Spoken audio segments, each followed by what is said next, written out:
Pemirsa, 2 juta orang Indonesia lebih memilih berobat ke luar negeri. Padahal pemerintah mengklaim layanan kesehatan di Indonesia tidak kalah bersaing.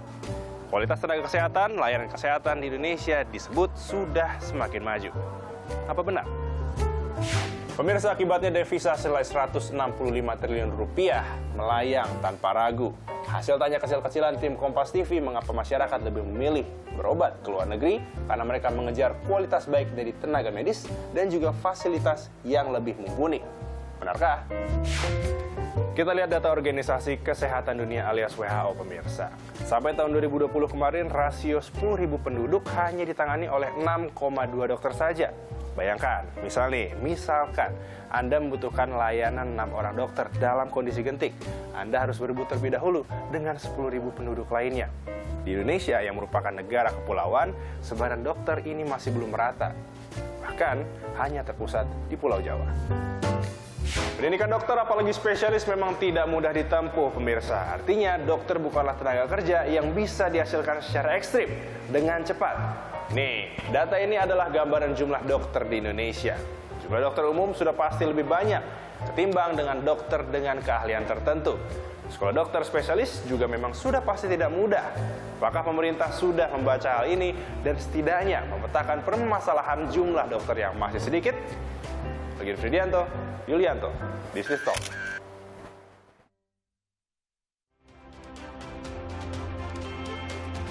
Salam jumpa saudara, selamat malam. Untuk Business Talk pekan ini Anda sudah bersama dengan saya Tifal Solesa.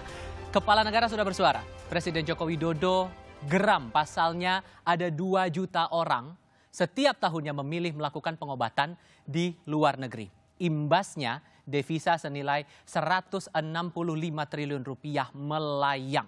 Pertanyaannya kemudian apa yang membuat jutaan orang lebih memilih untuk berobat ke luar negeri ketimbang di negeri sendiri? Dan benarkah berobat ke luar negeri lebih cespleng, lebih mujarab pengobatannya ketimbang di dalam negeri? Kami akan diskusikan hal ini dalam Business Talk pekan ini. Tapi sebelumnya kami ajak Anda untuk menyaksikan wawancara saya bersama Wakil Menteri Kesehatan Republik Indonesia. Berikut ini. Pak Rante, selamat bergabung di Business Talk. Apa kabar, Pak? Baik, terima kasih, Tifal. Terima kasih sudah bergabung bersama kami, Pak. Soal masyarakat kita yang kurang sreg nih, Pak, berobat di rumah sakit di negeri sendiri. Ini analisis Anda atau diagnosis Anda soal perilaku masyarakat ini, alasannya kenapa ya, Pak? Ya, apa yang dicermati dari Kementerian Kesehatan soal ini? Ya, sebenarnya kalau dia punya uang sih mau berobat kemana aja boleh. Mau berobat ke dalam negeri, mau berobat ke luar negeri.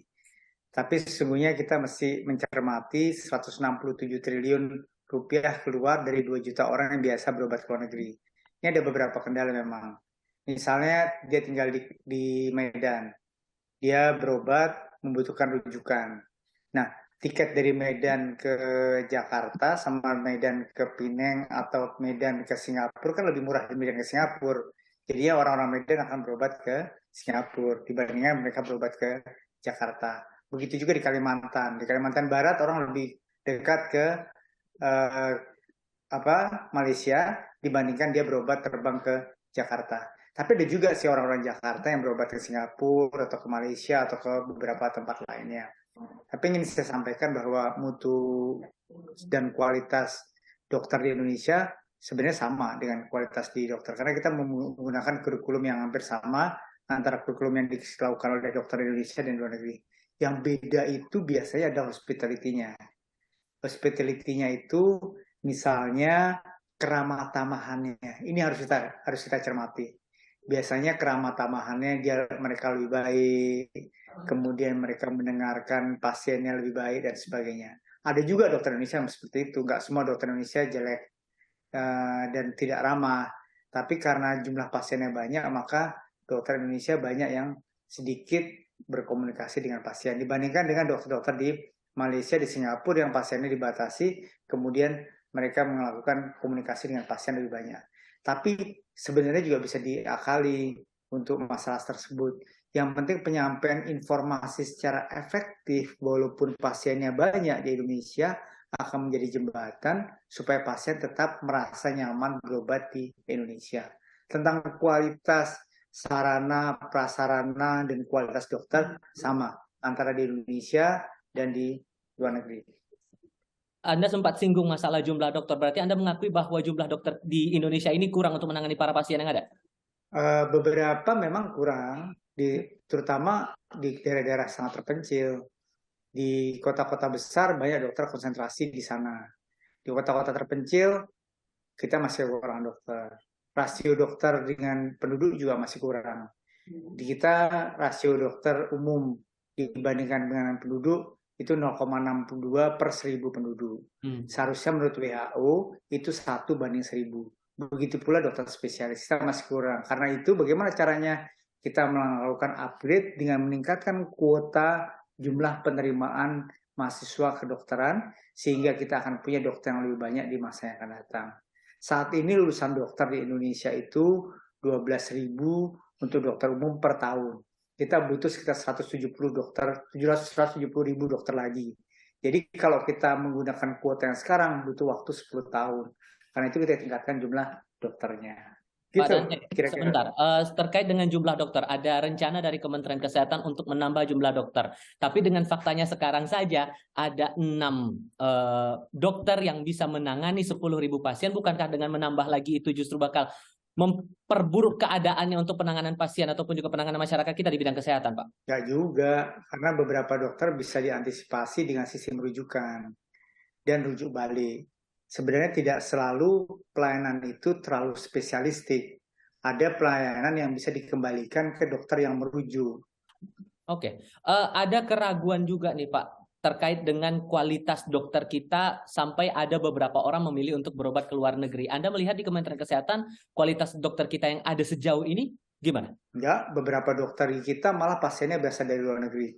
Bahkan pasiennya juga pasien dari luar negeri yang datang ke sini. Tapi banyak juga yang justru banyak pasien Indonesia yang meragukan tadi kemampuan dokter luar negeri. Karena beranggapan kalau berobat di luar negeri itu pasti lebih baik. Padahal juga enggak. Karena kurikulumnya sama, kemampuannya sama, dan sertifikatnya sama. Di sisi lainnya nih Pak, sehubungan dengan jumlah dan kualitas dari dokter kita, ID, Ikatan Dokter Indonesia ini sebagai organisasi tunggal kedokteran justru dianggap menjadi hambatan besar karena posisinya ID ini sebagai organisasi tunggal untuk mengurusi profesi kedokteran begitu, yang mengurusi proses sertifikasi kompetensi dokter juga di ID begitu. Apa yang kemudian akan dilakukan oleh Kementerian Kesehatan untuk mereformasi proses sertifikasi para dokter ID dengan harapan banyak dokter tersertifikasi, upaya untuk menangani pasien juga bisa lebih besar lagi ke depannya? Ya, saya tidak menganggap ID sebagai akar dari permasalahan ini dan tidak menjadi hambatan pada proses ini. Dan ini adalah organisasi profesi yang justru melakukan manajemen penguatan sistem evaluasi dokter di Indonesia. Dan sampai saat ini masih terus kita bekerja sama dengan ID untuk melakukan sertifikasi dokter-dokter tersebut.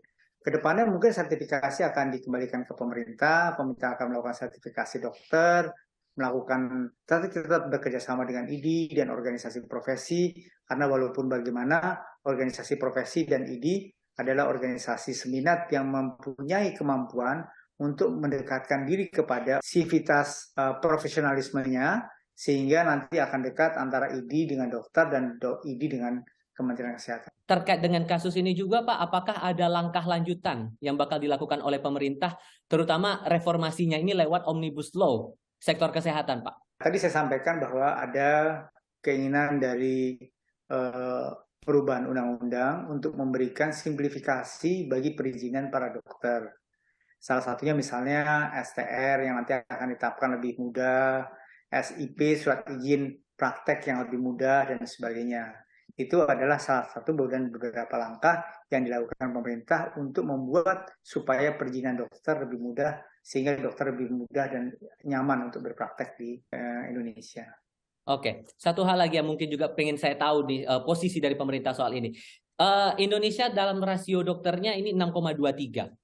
Kalau kita bandingkan dengan negara yang lain, anggaplah saya ambil contohnya Thailand begitu, Thailand 9,5.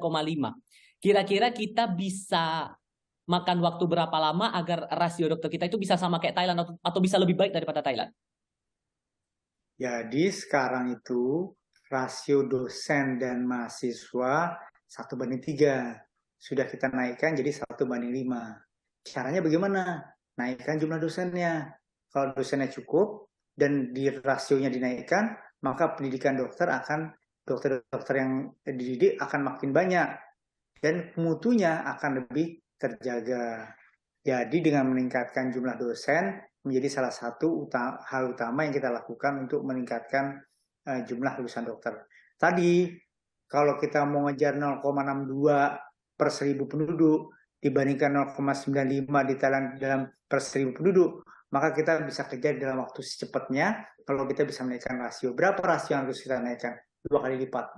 Kalau kita bisa menaikkan 2 kali lipat kuota penerimaan mahasiswa kedokteran yang masuk ke dalam sistem pendidikan kedokteran, maka kita bisa melakukan ini dan menyelesaikan ini dalam waktu 5 tahun. Oke. Pak Dante Saxono, Wakil Menteri Kesehatan Republik Indonesia, terima kasih banyak Pak sudah berbagi perspektif bersama Bisnis Talk hari ini. Sehat selalu ya Pak. Terima kasih. Itu versi pemerintah. Pertanyaan baru pun muncul kemudian dari kasus ini. Bagaimana kemudian dengan ketersediaan dokter spesialis dan sejauh mana pengelolaan fasilitas kesehatan kita? Kami akan diskusikan hal ini bersama dengan para narasumber yang akan datang ke studio Kompas TV sebentar lagi. Tetap di Bisnis Talk.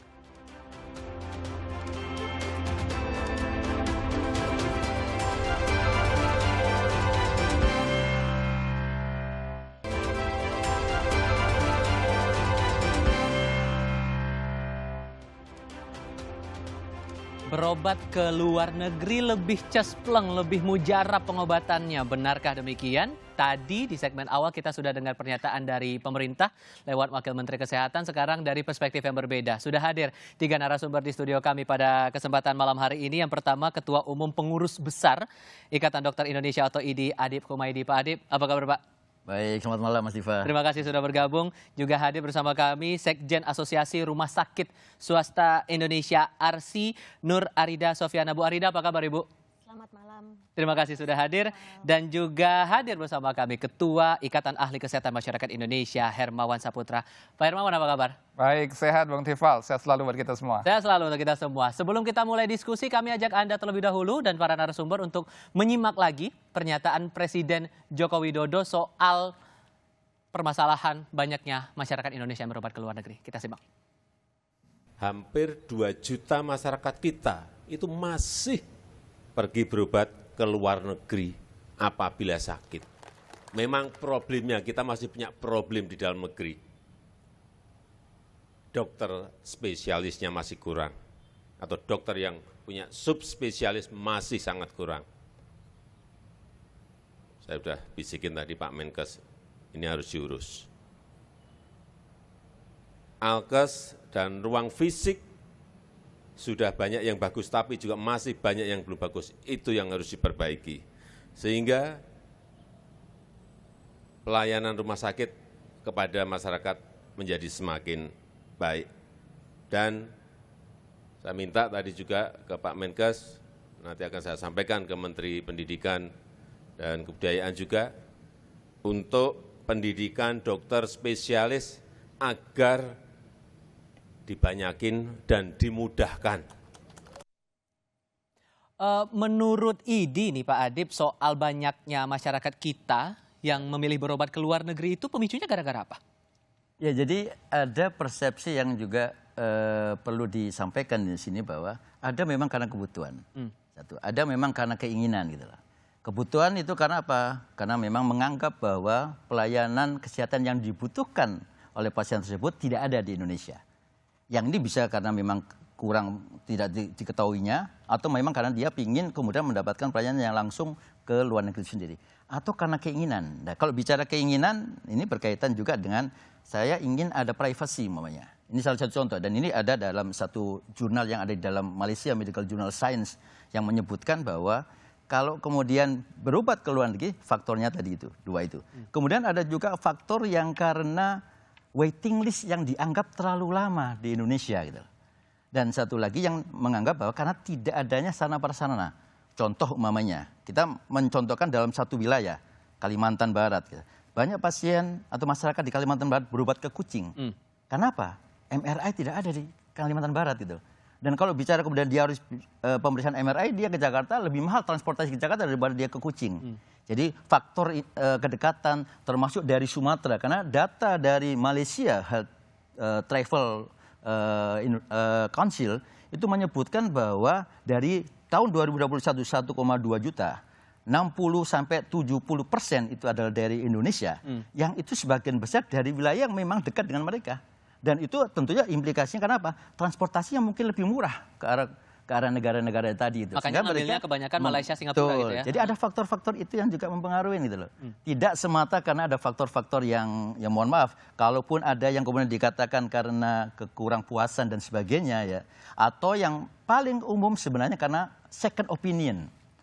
Masyarakat ingin meminta ada second opinion karena saya ingin yakin deh apakah betul nih saya mencari second opinion di luar negeri. Dan itu saya kira itu sah saja karena itu hak untuk mengetahui terkait dengan kesehatannya gitu loh. Dan pernah ada kasus juga kan yang diberitakan salah satu pesohor juga melakukan pengobatan juga ke luar negeri gara-gara pengobatan di dalam negeri dirasa tidak memuaskan. Ya, jadi artinya faktor tidak puasan ini kan ada banyak faktor. Karena memang karena ingin memeriksa dan mencari second opinion, karena ada faktor-faktor individual yang mungkin karena ketidakpuasan dengan pelayanan dan sebagainya gitu. Tapi kan akhirnya jadi ini 2 juta lumayan juga Pak, lumayan banyak untuk tiap tahun. Dan akhirnya kan muncul penilaian kualitas dari dokter-dokter kita ini. Kalau dari ID sendiri merasa bahwa kualitas dokter kita ini gimana ya?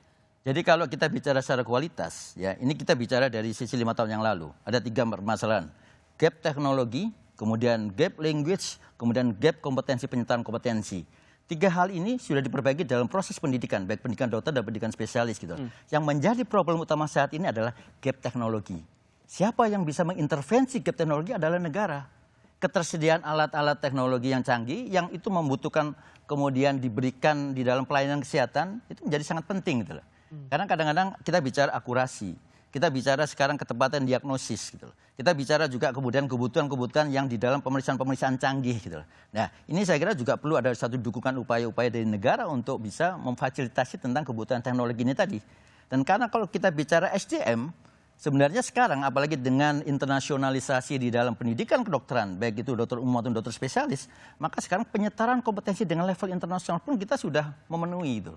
Jadi ini yang saya kira yang perlu menjadi dorongan sebenarnya bukan problem di dalam kaitan dengan kemampuan SDM-nya, tapi tolong disupport untuk masalah teknologinya sehingga dokter-dokter Indonesia terfasilitasi gitu loh. Dan itu juga nanti berimplikasi pada pembiayaan kesehatan juga. Artinya dengan market teknologi bukan berarti kemudian jadi lebih mahal. Karena kalau kemudian pembiayaan teknologinya itu berimplikasi dengan ada namanya pajak biaya impor dan sebagainya, tentunya sama saja gitu. Sehingga akhirnya saya lebih cari ke luar negeri karena lebih murah di sana. Kalau untuk kemampuan diagnosis dan bentuk layanannya, Anda juga merasa bahwa kualitas dari dokter kita juga bagus? Saya bisa menjamin bahwa dokter Indonesia secara kualitas mampu dan tidak kalah dengan dokter luar negeri. Oke, kalau dari pihak ARSI sendiri Bu Arida, Anda merasanya bahwa wajarkah banyak orang yang memilih untuk berobat ke luar negeri atau sebetulnya ya ini masalah persepsi pribadi saja atau gimana sebetulnya? Baik Mas Taifal, ya tentunya dari ARSI sendiri punya kacamata dalam hal ini bahwa untuk data pasien yang ke luar negeri itu perlu dikaji kembali. Tentunya seperti tadi yang dikatakan Dr. Adib, apakah mereka ke luar negeri ini dari data yang ada yang kami peroleh dari Kementerian Kesehatan banyak medical check up. Artinya mungkin pasien yang datang ke luar negeri itu untuk melakukan medical check up sekaligus melakukan wisata. Yang kedua terkait juga terhadap teknologi kesehatan. Teknologi kesehatan di sini sangat mendukung terhadap pelayanan pengobatan terhadap pasien. Cuma yang saat ini dialami oleh rumah sakit swasta tentunya terhadap harga alat kesehatan di Indonesia ini dengan pajak yang sangat tinggi, tentunya harga bersaing kompetitif terhadap harga pelayanan kesehatan dibanding di Malaysia dan sebagainya itu mungkin tidak kompetitif seperti itu. Nah ini perlu juga dukungan regulasi-regulasi bahwa kemudahan ketersediaan teknologi kesehatan di Indonesia ini yang mendukung kompetensi dokter yang mampu di dalam melayani pasien ini perlu disupport dengan teknologi kesehatan yang canggih tentunya. Prinsipnya rumah sakit swasta mampu dalam hal ini untuk melayani pasien-pasien baik pasien-pasien yang berat dan kompetensi dokter yang selama ini mendukung. Namun dalam hal ini mungkin juga pasien yang berobat ke luar negeri ini kemungkinan juga prestis ya. Prestis yang memang ketidakpercayaan trust terhadap pelayanan di Indonesia ini lebih rendah dibanding pelayanan kesehatan di luar negeri. Sehingga kalau kemudian kita kaitkan dengan tema kali ini, berobat di luar negeri lebih cespleng, lebih mujarab pengobatannya, Anda mewakili dari teman-teman pengelola rumah sakit, setuju nggak? Tidak setuju. Tentunya perlu dibuktikan dulu, Mas Taifal. Dan tentunya dalam hal ini data harus akurat menyebabkan bahwa berobat di luar negeri itu lebih cespleng daripada pengobatan di Indonesia. Itu harus apakah berapa banyak misalnya 2 juta pasien yang berobat ke luar negeri, angka kesembuhannya itu seperti apa, ya? Justru yang kadang-kadang yang kesembuhannya yang sangat bagus di Indonesia ini tidak dipublish di media, sehingga berita ini kadang-kadang tidak seimbang begitu, Mas. Oke, jadi kalau begitu apa bentuk usaha yang diyakinkan untuk bisa meyakinkan pasien, meyakinkan masyarakat bahwa kualitas rumah sakit swasta, terutama dalam asosiasi Anda begitu, kualitasnya juga sama, kualitasnya juga bisa berkompetisi dengan rumah sakit di luar negeri begitu? Oh, sangat bisa, Mas Taifal. Tentunya dengan saat ini sudah ada regulasi yang mengatur Peraturan Menteri Kesehatan Nomor 76 tahun 2015 bahwa rumah sakit yang diberikan pelayanan wisata medis, dalam hal ini medical tourism, itu rumah sakit harus terakreditasi. Dan data rumah sakit yang terakreditasi paripurna di Indonesia sudah sangat banyak sekali. Bahkan ada 134 rumah sakit yang sudah terakreditasi internasional, GCI dalam hal ini. Tentunya tinggal bagaimana membangun kesolidan dari semua stakeholder yang ada di dalamnya. Oke. Termasuk dalam hal ini pemerintah dan juga stakeholder yang lain. Dalam hal ini adalah asosiasi rumah sakit, ada organisasi profesi terhadap dukungan dokter-dokter dan juga peningkatan kualitas teknologi kesehatan yang ada di Indonesia ini. Oke, kualitas dari kedua pihak, baik dari rumah sakit maupun dari tim dokter juga dari tim medis mengakui bahwa bisalah berkompetisi dengan dokter-dokter atau tim medis yang ada di luar. Tapi yang juga jadi sorotan adalah soal jumlahnya. Jumlahnya ini tidak bisa merata juga ke semua daerah. Dalam data terakhir pun menyebutkan kebanyakan dokter dan rumah sakit ini paling banyak di kawasan Pulau Jawa. Paling banyak juga kalau spesifik lagi di Jawa adalah DKI Jakarta. Itu gimana dari IDI melihat ini? Ya, jadi ini memang problem kronis sebenarnya yang memang harus ada intervensi negara terkait dengan hal ini. Jadi tidak hanya bicara produksi jumlah saja, Mas Tifal. Ya. Karena kalau kita bicara jumlah produksi, data yang kemudian disebutkan oleh Konsil 205.000, 208.000 kalau tidak salah yang terakhir, yang itu kemudian kalau kemudian kita alokasikan sebenarnya dari jumlah yang sesuai dengan WHO 1:1000, sebenarnya kita kekurangan 67.000 dokter. Secara totally gitu. Nyampe secara hitungan general satu aja enggak gitu kan. 67.000 itu akan bisa dicapai kalau dalam waktu 5 tahun. Karena produksi dokter ya itu adalah 12.000 per tahun dari 92 fakultas kedokteran yang ada di Indonesia. Nah, kalau kemudian kita bicara yang paling penting memang sekarang adalah spesialis memang. Kekurangan dokter spesialis. Tapi yang juga perlu kita melihat adalah apakah mapping terkait dengan kebutuhan dokter-dokter spesialis ini sudah sesuai dengan tingkat kewilayahan. Indonesia itu negara kepulauan gitu loh. Jadi menghitungnya pun tidak harus menghitung secara total seperti negara daratan biasa. Karena kebutuhan yang ada di Jawa, kebutuhan di Sumatera, Kalimantan, Papua itu berbeda-beda. Apakah kemudian skala prioritas di Papua itu sama dengan kebutuhan-kebutuhan spesialis seperti ada di Jawa? Berbeda juga. Ya, inilah yang perlu kemudian yang sampai sekarang yang harus kita dorong adalah mapping tentang kebutuhan dokter spesialis di setiap wilayah kabupaten kota. Itu yang harus dibuat terlebih dahulu. Baru kemudian kita bicara bahwa totali jumlah dengan 1:1000 itu adalah menyesuaikan dengan kebutuhan yang ada di wilayah. Gitu. Karena kalau ini tidak kita selesaikan di awal, penyamaan data, sinkronisasi data, maka yang akan bisa terjadi adalah 5 tahun ke depan, mungkin kita akan jadi overload dokter gitu loh. Kelebihan dokter itu tidak sama dengan kelebihan pekerja biasa gitu loh. Nanti kalau kemudian kita akan kelebihan dokter, yang akan terjadi adalah nanti ada penumpukan dokter, maka akan ada singgungan permasalahan-permasalahan etik, disiplin, hukum yang akan mempengaruhi patient safety. Nah ini dan juga harus perlu menjadi perhatian. Jadi tolong perhitungkan dengan data yang benar di dalam menyesuaikan kebutuhan dokter dan dokter spesialis ke depan. Oke, soal kelebihan dokter saya singgung nanti. Kalau dari pihak pengelola rumah sakit, Anda merasa bahwa juga tidak merata ini jadi masalah baru lagi untuk pelayanan kepada pasien ataupun kepada masyarakat? Ya, baik. Tentunya dalam hal ini rumah sakit swasta ini kan sudah menempati 64% dari jumlah total rumah sakit di seluruh Indonesia. Tentunya dalam hal ini keseimbangan antara tumbuhnya fasilitas pelayanan kesehatan dalam hal ini rumah sakit dan kami dari rumah sakit swasta justru juga ini harus disupport dengan tenaga kesehatan yang harus mendukung, tidak hanya dokter tapi juga tenaga nakes yang lainnya.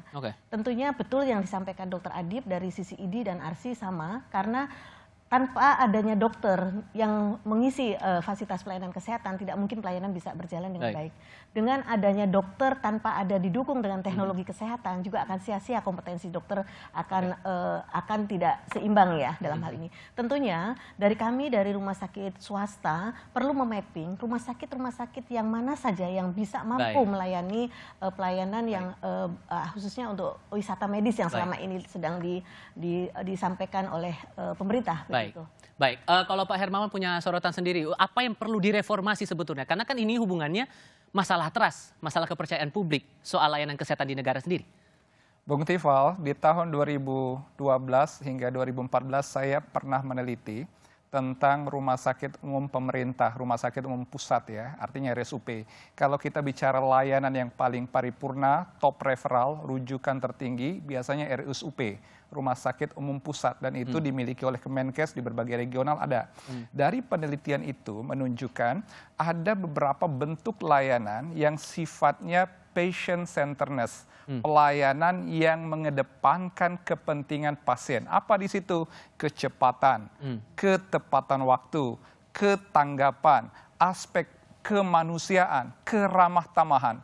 Dan rupanya beberapa rumah sakit umum pusat itu punya public wing, punya private wing. Maksudnya? Public wing ini adalah pelayanan kepada publik yang memang terjamin dalam JKN. Kalau kita bicara layanan kesehatan dengan jaminan, biasanya yang tercover BPJS.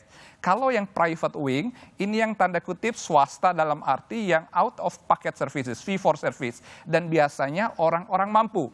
Jadi kalau kita bicara orang berobat ke luar negeri, di dalam negeri sangat mungkin kita bercermin pada pelayanan-pelayanan yang private wing ini. Nah, begitu kita masuk di situ, kita dapati 3 faktor penentu tadi, apakah chest plank-nya atau clinical effectiveness-nya? Tidak. Nomor 1 itu adalah patient centeredness. Bisa kita hipotesis, apakah pelayanan kita di Indonesia patient centerless atau tidak? Artinya kecepatan, ketanggapan, kemanusiaan, ini yang menjadi problem terbesar. Buat orang-orang yang membayar dengan duit sendiri, orang-orang mampu, itu biasanya mereka butuhkan kecepatan dan ketanggapan. Nah, aspek ini yang nomor 1, di mana kita bisa buktikan juga dari pernyataan Bapak Presiden, kalau 165 triliun itu dibagi 2 juta atau 1 juta orang, rata-rata orang akan mengeluarkan duit sekitar 80 sampai 150 juta. Dan itu bukanlah orang yang biasa, melainkan orang-orang yang memang pada kategori mampu untuk obat ke luar negeri. Hal lain yang juga menarik untuk kita diskusikan setelah jeda adalah masalah upaya pemerintah untuk bisa mempercepat ataupun juga meningkatkan kualitas layanan adalah lewat regulasi. Omnibus Law kesehatan lah yang coba digenjot begitu oleh pemerintah. Tapi kan ID sudah sempat bersuara beberapa kali bahwa ini tidak perlu sekarang, belum urgen sekarang. Kalau sudah urusannya seperti ini gimana berikutnya? Kita akan lanjutkan diskusi selepas jeda berikut ini.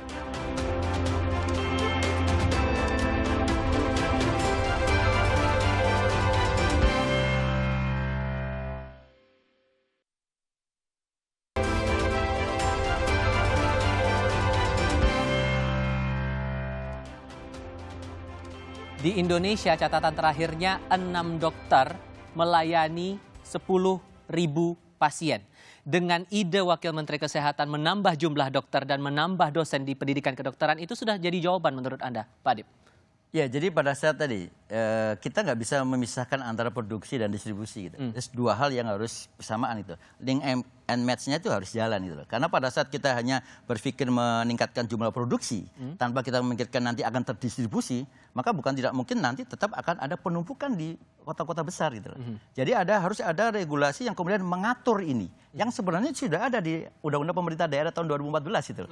Yang belum dijalankan, yang ini seharusnya muncul dalam satu bentuk peraturan-peraturan Kementerian Dalam Negeri, melibatkan Kementerian Dalam Negeri di dalam mengupayakan terdistribusinya dokter secara merata di seluruh Indonesia.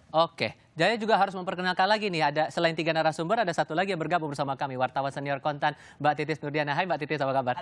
Halo. Satu hal lagi nih yang juga menarik untuk dicermati selain masalah kualitas dan juga kuantitas dari dokter. Upaya pemerintah juga lewat Omnibus Law kesehatan.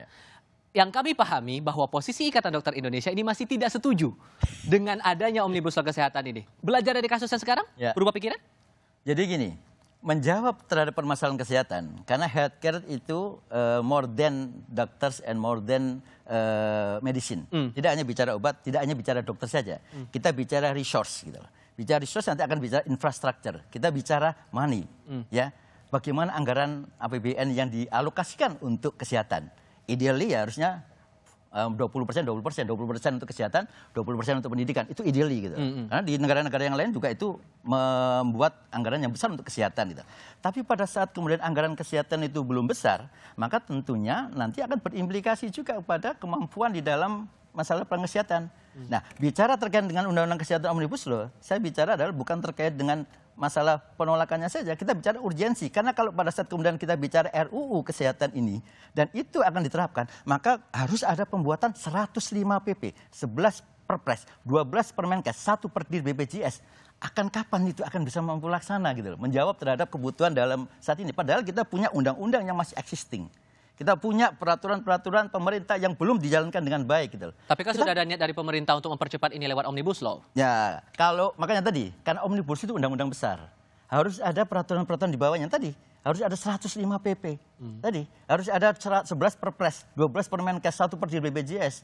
Ini kapan akan kemudian berimplikasi kepada masyarakat gitu. Itu yang perlu kemudian menjadi perhatian juga itu loh. Oke, kalau Arsi melihat ini bagaimana kemudian? Dengan adanya Omnibus Law, ada niat dari pemerintah untuk mempercepat perbaikan layanan kesehatan. Dari pihak rumah sakit sendiri? Jadi betul tadi yang disampaikan Dr. Adib bahwa undang-undang Omnibus Law ini belum tentu untuk satu-satunya upaya untuk meningkatkan mutu layanan. Terus terang dalam hal ini dari fasilitas kesehatan sangat merasakan bahwa saat ini banyak peraturan-peraturan yang masih tumpang tindih yang perlu dilakukan harmonisasi. Seperti? Ya, tentunya seperti pelaksanaan jaminan kesehatan nasional tentunya. Ini masih ada hal-hal dukungan dari regulasi pemerintah, khususnya dalam hal pembiayaan. Pembiayaan ini tentunya juga dalam rancangan undang-undang Omnibus Law juga dibahas. Namun tentunya kami berharap pembiayaan kesehatan ini sesuai dengan standar pelayanan. Sehingga mutu pelayanan rumah sakit dengan para dokter dan tenaga kesehatan yang lainnya mampu untuk melaksanakan maksimal terhadap optimalisasi dalam penyembuhan pengobatan terhadap pasien. Tentunya dukungan pembiayaan dan regulasi-regulasi lainnya seperti penurunan pajak kesehatan itu sangat penting untuk mendukung masyarakat tidak berobat ke luar negeri. Artinya apa? Di sini melihat bahwa dengan harga yang semakin tingginya di Indonesia karena ada faktor-faktor yang berpengaruh. Salah satu yang saya sampaikan bahan baku obat masih banyak melalui impor. Yang kedua juga peralatan kesehatan dianggap barang mewah. Dalam hal ini akan meningkatkan pajak. Dalam hal ini rumah sakit harus berkompetisi untuk bagaimana mengemas paket-paket pembiayaan sehingga seperti di Malaysia itu pajak alkes itu 0. Ya, artinya ini aja sudah ada perbedaan yang sangat jauh dalam regulasi dari pemerintah ini. Tentunya di Malaysia itu antara kementerian dan kelembagaan ini saling kolaboratif. Oke. Artinya semua berjuang untuk meningkatkan mutu layanan dan meningkatkan devisa negara. Jadi konkretnya kalau dari pihak rumah sakit merasa untuk waktu segera ini demi mengembalikan kepercayaan publik kepada layanan kesehatan kita, siapa harus berbuat apa? Ya, paling tidak yang sangat urgent saat ini adalah pembiayaan kesehatan. Pembiayaan kesehatan adalah dalam hal ini mutu pelayanan kesehatan tentunya tanpa didukung dengan pembiayaan cukup, artinya dokter dan rumah sakit akan juga mendapatkan kendala-kendala terhadap mutu. Nah inilah di dalam undang-undang Omnibus Law kita menekankan bahwa tarif dan pembiayaan kesehatan apabila di Indonesia diperbaiki ini kemungkinan akan mendorong masyarakat lebih percaya berobat di Indonesia daripada di luar negeri. Baik, Pak Hermawan, Anda setuju dengan sikap dari pemerintah Omnibus Law kesehatan jadi jalan keluar untuk mengembalikan kepercayaan publik soal layanan? Saat ini kami dari Ikatan Ahli Kesehatan Masyarakat Indonesia atas kepentingan masyarakat Indonesia terus mengawal rancangan Undang-Undang Omnibus Law ini. Mengawal dalam arti agar menjaga koridor-koridor substantif sesuai dengan amanah konstitusi dan hak dasar pelayanan kesehatan untuk masyarakat. Maka itu ketika ini menjadi keputusan politik yang sudah disetujui oleh DPR menjadi inisiatif DPR dan pemerintah terus mendorong dan akhirnya bersinergi dengan DPR ini, harus ada unsur masyarakat yang mengawal ini secara substantif. ID bersikap dari awal banyak catatan dan akhirnya cenderung tidak mengexcuse ya, diteruskan. Tetapi kami dari IAKMI melihat ini kepentingan besar masyarakat. Tadi Bu Nur sudah menyampaikan betapa banyak hal yang harus kita arahkan menjadi lebih baik, karena kurang lebih ada 9 undang-undang yang saat ini dicoba disinkronisasi, diharmonisasikan. Kalau tidak ada yang mengawal, betapa ruginya bangsa kita kalau kita tidak mengawal. Banyak hal yang kita kawal di dalamnya, termasuk dari pembiayaan, sistem kesehatan, kemandirian kita terhadap fasilitas pelayanan kesehatan, termasuk SDM. Saya ambil contoh sedikit ya. Tadi Mas Adib menyampaikan betapa dokter ini kalau ingin mengejar rasio idealnya masih 5 tahun. Itu kalau variabel lain dianggap tetap atau konstan. Tapi kalau pertumbuhan demografi terus terjadi, kemajuan teknologi terus terjadi, dan juga terjadi disparitas fasilitas kesehatan dan sumber daya di seluruh wilayah Indonesia, 25 tahun kita belum tentu bisa mengejar. Maka itu harus ada task shifting, harus ada upaya pembagian peran dan percepatan yang itu hanya bisa kalau regulasinya juga memungkinkan itu, Bung Tifal. Baik, Mbak Titis, tampaknya urusannya akan cukup panjang dan cukup kompleks begitu ya? Ya. Tapi yang satu hal yang sempat dari catatan redaksi, bahwa dari kesimpulan dari diskusi kita itu adalah bahwa yang namanya reformasi kesehatan harus sepertinya, dan ini membutuhkan investasi yang luar biasa besarnya, sehingga dukungan pemerintah baik itu untuk mengenhance atau mendorong dari kualitas, dari jumlah SDM sampai teknologi, ternyata memang membutuhkan yang namanya dukungan pemerintah. Kalau dari ID tadi menyebutkan bahwa harusnya 20% juga. Nah sebetulnya kan ini yang dibutuhkan, bahwa kita duduk bersama, Kementerian Kesehatan benar-benar melakukan, niatnya kan awalnya kita memang mau melakukan reformasi kan, bahwa COVID sudah memberikan banyak pelajaran. Nah kenapa ini momen ini tidak dipakai digunakan pemerintah untuk mensinkronkan data, memenuhi kebutuhan SDM-nya, langkahnya seperti apa, dukungan teknologi kalau memang pajak memang harus dinolkan agar kita bisa kompetitif dengan negara lain, kenapa nggak dilakukan? Nah duduk bersama ini kayaknya jadi barang mahal ya Bapak ya. Bapak dan Ibu kayaknya jadi barang mahal bagi pemerintah. Harus semuanya membuka diri untuk mengetahui benar-benar sebenarnya kebutuhan seperti apa sih, sehingga kita bisa memberikan pelayanan kesehatan yang memang benar-benar mumpuni bagi masyarakat kita, baik kalangan atas, kalangan menengah sampai kalangan bawah. Karena kesehatan memang dijamin oleh undang-undang bahwa diserve oleh negara. Betul ya Bapak ya?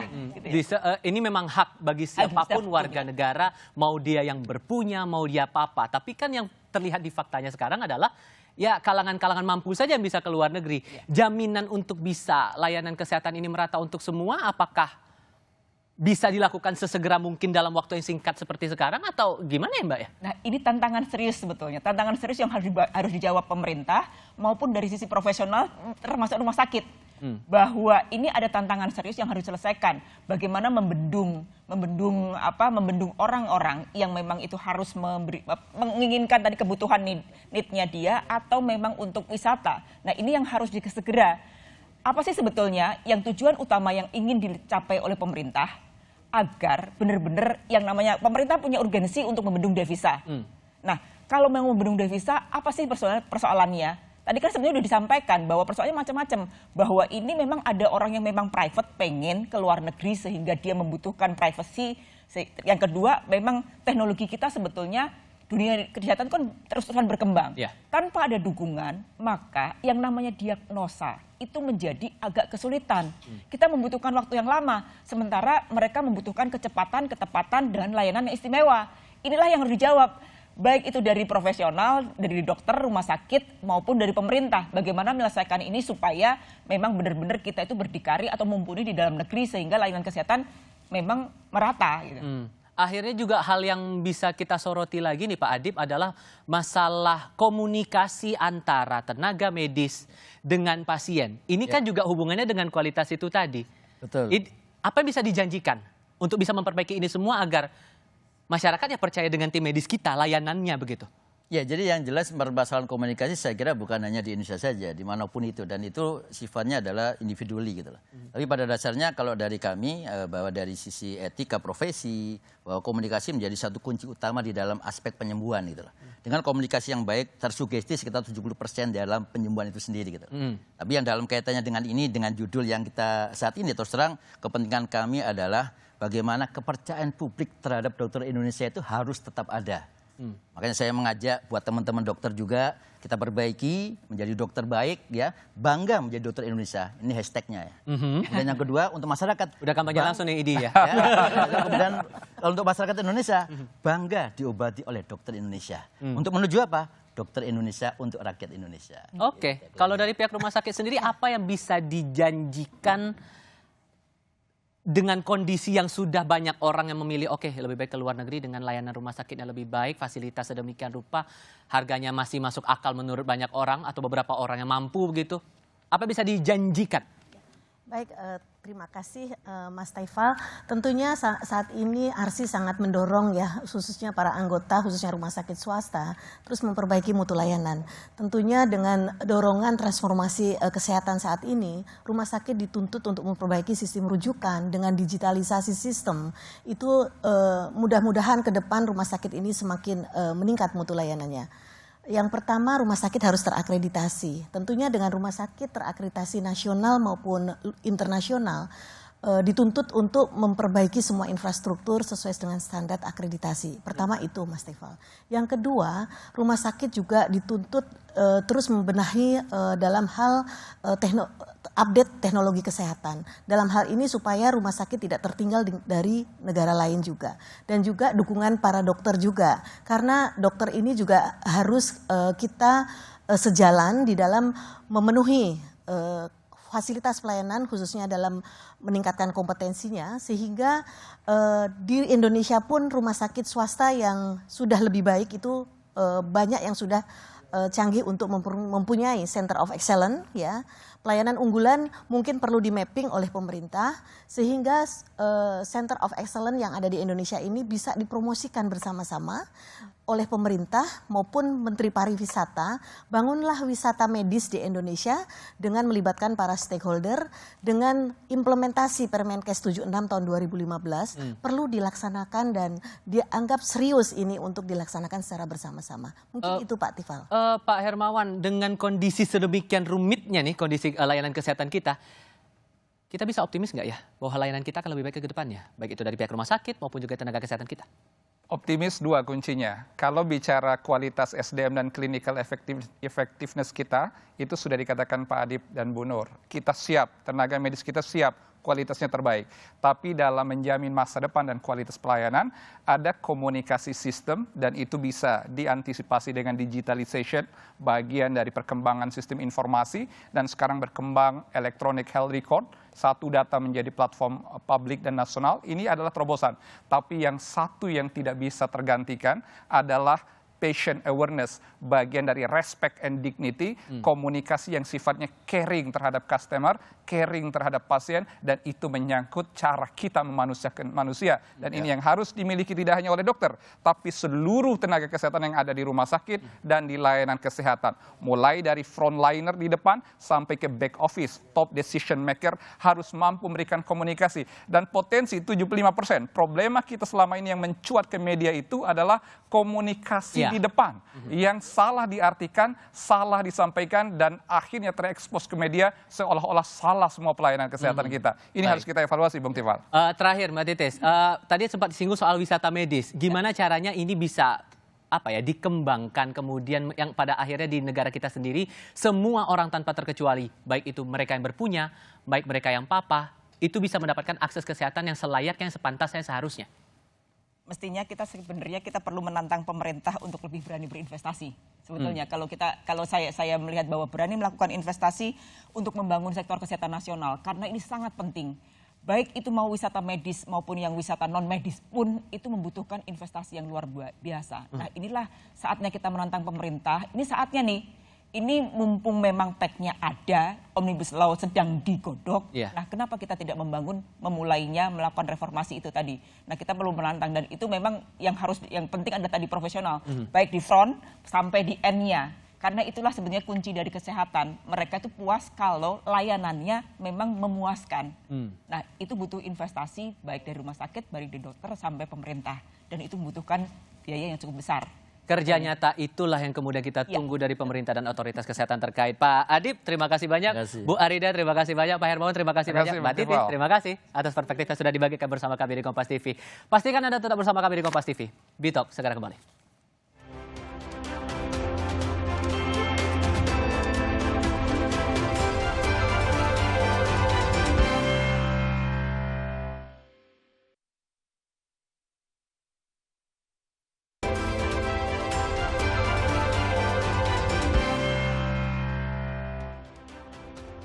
Saudara, sehat itu hak asasi manusia. Mau kalangan berpunya, mau kalangan papa, semua punya peluang untuk mendapatkan layanan kesehatan yang setara, yang sama. Jangan sampai gara-gara fasilitas kesehatan dan tenaga kesehatan yang tidak merata di sejumlah daerah, ini membuat akhirnya banyak orang memilih untuk bersusah payah berobat di negeri orang. Tifa Solesa menutup rangkaian Business Talk pekan ini. Kita jumpa lagi di pekan depan.